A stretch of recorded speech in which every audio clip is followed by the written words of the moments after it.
Grabe, punong-puno ng sili. Kanan tayo? Sisig.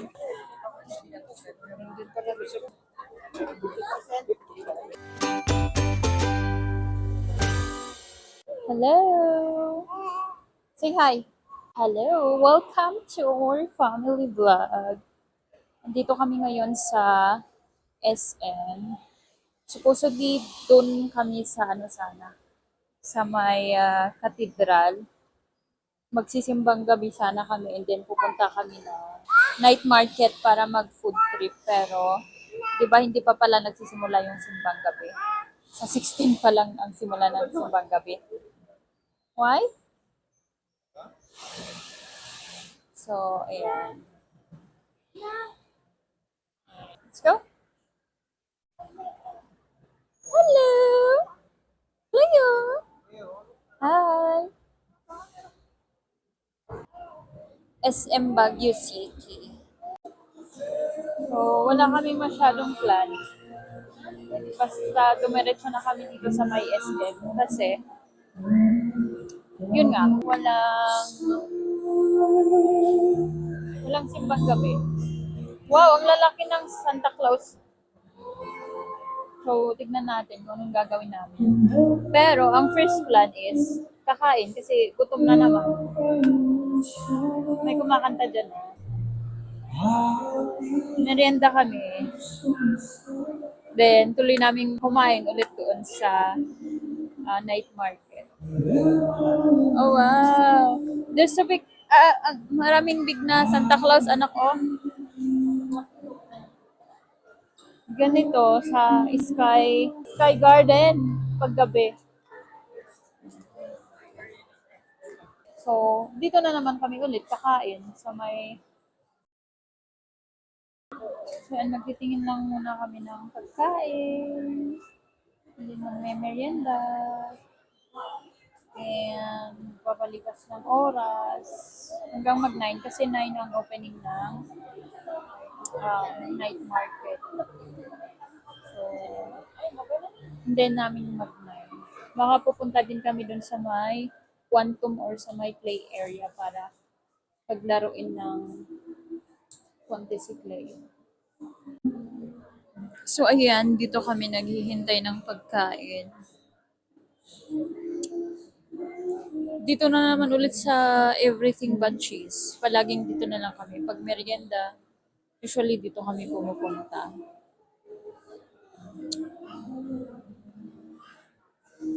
Dati, nagde-date lang kami dito, dalawa kami. Kasi nung bago lang ito, mag-boyfriend, girlfriend pa lang kami. And then, hanggang ngayon, nandito pa naman, kahit na pandemic. O, ang tawag ng pandemic ito, or sa pandemic to binuksan. Hanggang ngayon, nandito pa rin. So, ngayon, kasama na namin yung anak namin. Ayun, nandun sila, oh. Asan na yun? Asan na sila? Lalaro siya. Lalaro si Cleo. Wala na kaming ibang mapuntahan na mga Christmas attractions dito sa Baguio. Yun, sa Christmas Village, sa Botanical Garden, and then the Manor, and then yun, sa may Burnham Park. Kung may mga kasama kayong baby, may mga kasama kayong mga bata, ang sa tingin ko mag-e-enjoy silang pupuntahan is sa Christmas Village kasi maganda naman talaga sa Christmas Village, lalong-lalo na paggabi. Yun nga lang, pag natsambahan nyo na marami talagang tao, wala. Siksikan, hindi makakapaglaro yung mga bata.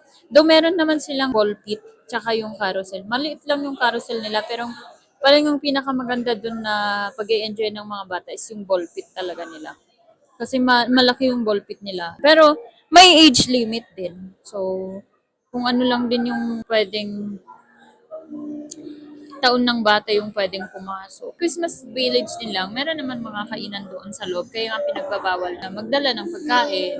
Bago kayo pumunta doon, check nyo muna yung rules and regulation nila. Kasi medyo strict din sila sa shoes. Pwede ang pets pero yung naka-diaper and naka-leash. Isa pa sa tingin ko na mag-e-enjoy sila kung may mga baby kayo. Sa Rose Garden, kasi sa Rose Garden, open space siya. So, bale, may mga may mga sa gilid-gilid, may mga nagsushow ng mga clowns, ayan.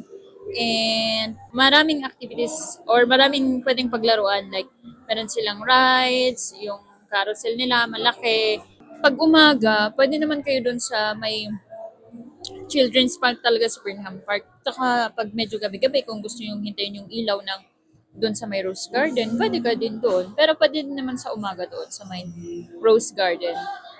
Tsaka maraming pagpipilian na pagkain, maraming mga pwedeng bilhan ng mga pagkain kasi yun naman talaga yung nandun eh. So, kaya siya tinatawag na Christmas market.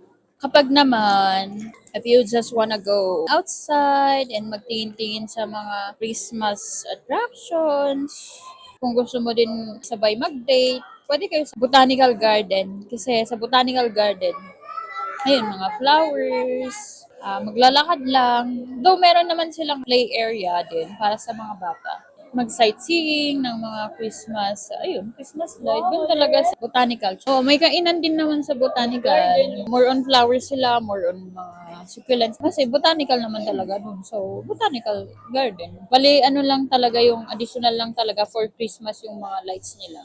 Sa Damanor naman, yung Damanor kasi is garden yun ng hotel eh. So, maliit lang talaga siya. Garden lang ng yung hotel mismo. Parang ang vibes mo doon pag pumasok ka doon sa may garden nila. Parang naka-check-in ka lang doon sa hotel.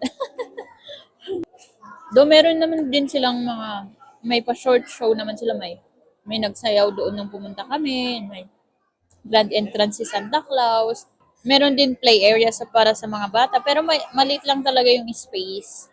Parang 1,000 lang talaga. Parang konti lang talaga yung malilibot mo sa Damonor. So, pero ang isa din na ano doon is pwede kang kumain doon habang pinapanood mo yung garden, tinitignan mo yung attractions nila, Christmas attractions nila. Yun naman yung maganda doon. Kaya nga mas maganda sa mga magdi-date, ganyan, doon na banda. Pero kung may mga bata talaga kayo, kung gusto niyo maglaro yung mag-enjoy yung mga bata, Christmas Village saka sa may Rose Garden, yun talaga yung para sa akin na marirecommend ko talaga. So ayan, naglalakad lang kami dito sa may Sky Garden sa may SM Baguio City. Wow! Yung anak ko, aliw na aliw. Tapos na kaming kumain and wala pang 9. So yan, maglalakad-lakad muna kami dito. Hindi na sana kami kakain kasi nga mag-food trip kami sa may night market. Pero alam nyo na, breastfeeding, palaging gutumin. So another kain na lang ulit.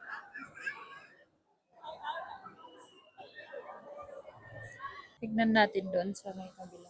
Maganda din naman dito pag gabi. Tignan natin kung may meron.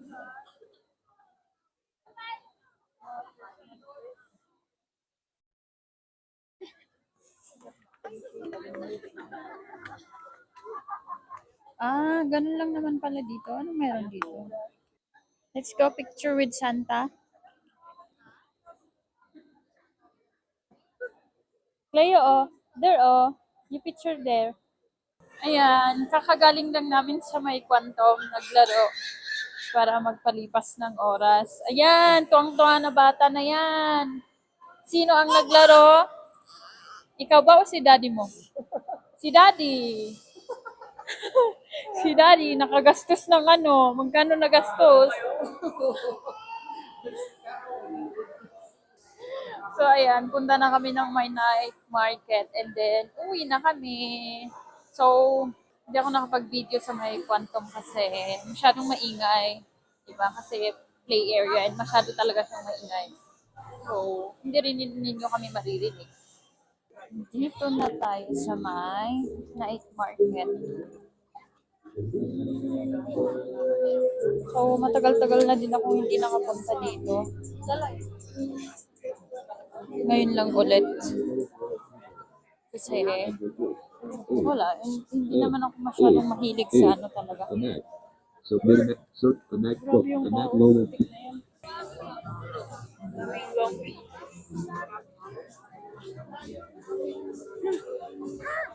Sobrang daming tao. Friday ngayon. Ha? Balot ba? Balot tiket yun?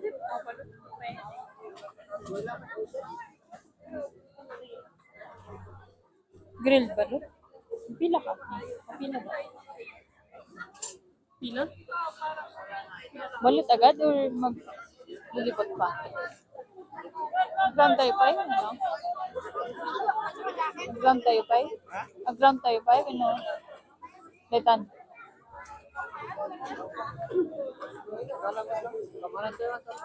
Anda kayo anak mo ng mga kasta. Ayoko ng balot, hindi yan.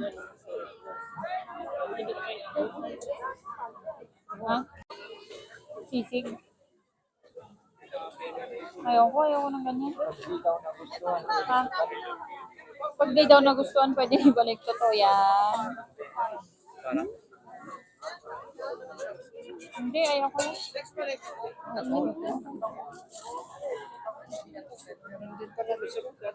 Ha? Ito yung sa'yo? Grabe, punong-puno ng sili. Ha? Hindi naman. Punong na upisan. Makanan na ito yung tanin din. Ay, Sugar. dudua lang dinatangan. Uwin. Kurang upat. Ag sinukat kayo ng mga na. Muno na dyan may isang mga. Diyan, suka.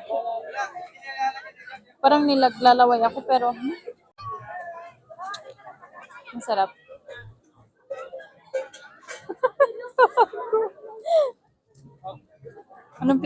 Anong pinagkaiba? Wala. Hi? Anong pinagkaiba sa normal na balot?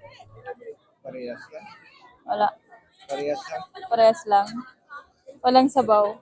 Gusto ko sana ding tikman pero may sili kasi bawal sa akin ang sili. So, walang sabaw lang. Walang sabaw, yun pa naman yung masarap. Yung may sabaw. Parang ang sarap pero ewan ko. Hindi kasi pwede sa akin ang may sili. Napaka-pure nilang mag-review. Talagang sasabihin nila yung ano. Kapag hindi masarap, yung asawa ko nagre-reklamo. Pinoy daw yung kanya, yung nakuha niya. Oo, walang sisiw. Ayaw ko yan. Yung gusto ko, yung ano, dinatog mamaya, balikan natin. Ano to?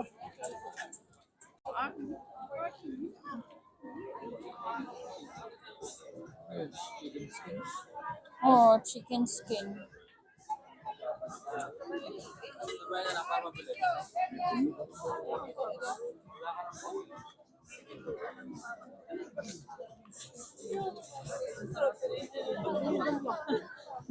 Ayaw ko. Alam ko na yung taste niyan. Try ko na yan. Barbecue.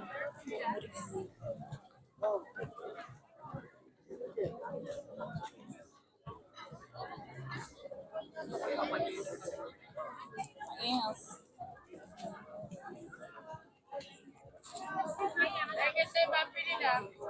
Stir-fried noodles.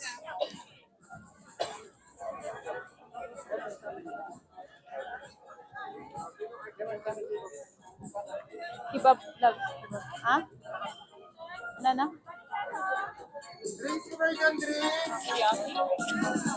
Takoyaki na naman. Ano yan? Ha? Ano nga yun? Maraming tanghulo.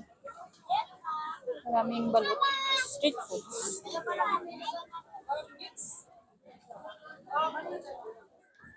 Barbecue. Amasaw. With rice and veggies. Pick up tayo? Kanin tayo? Pwede ba? Ayun, 110.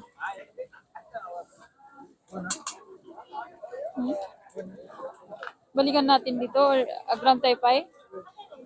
Oh, sige. Ha?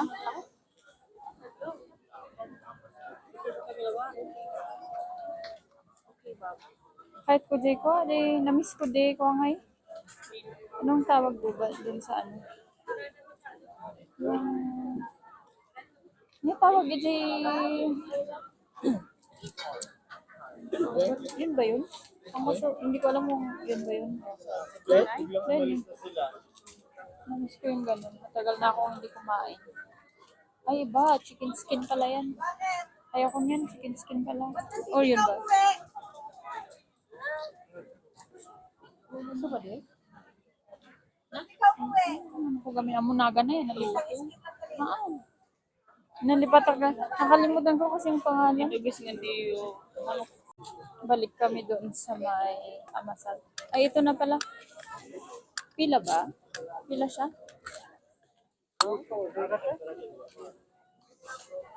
I-take out namin. Bale, ito na yung magiging dinner namin kasi hindi pa kami nakapag-dinner. Pila? Pila ata. Hindi pila tayo.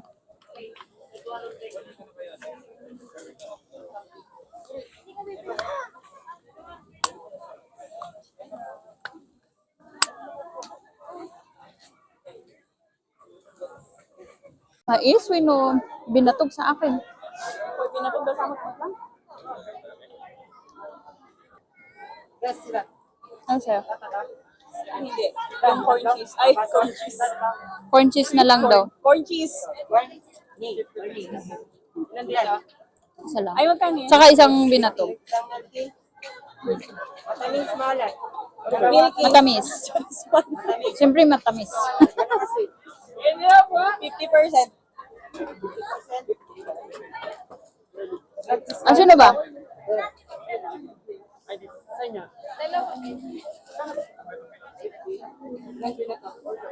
Yung may gatas.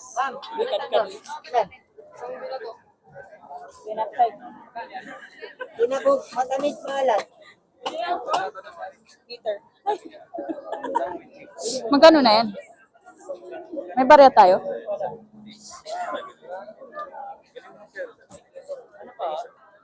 Ayan, nag-take out lang kami no. Chicken. Hala! Hala, baka mag-leak yan sa sasakyan. Double cellophane ko. Ay, baka mag-leak yan.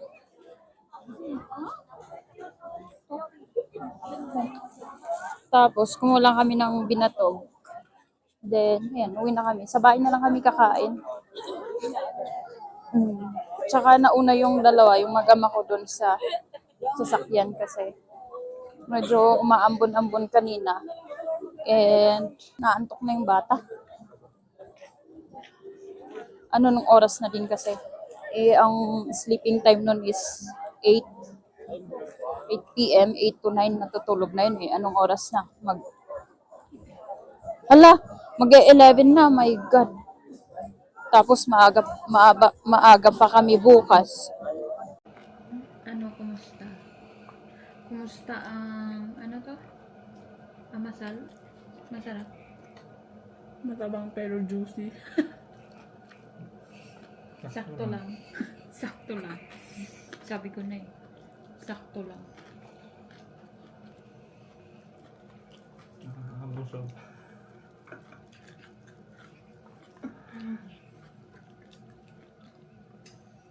Meron namang ano. May lasa naman. Kaso, hindi parang inasal na nanonood. Lasa lang. Wala sa, hindi masyadong ano sa loob. Nung chicken. Ayan, kain na kami and then matutulog na after. Thank you for watching. Bye-bye.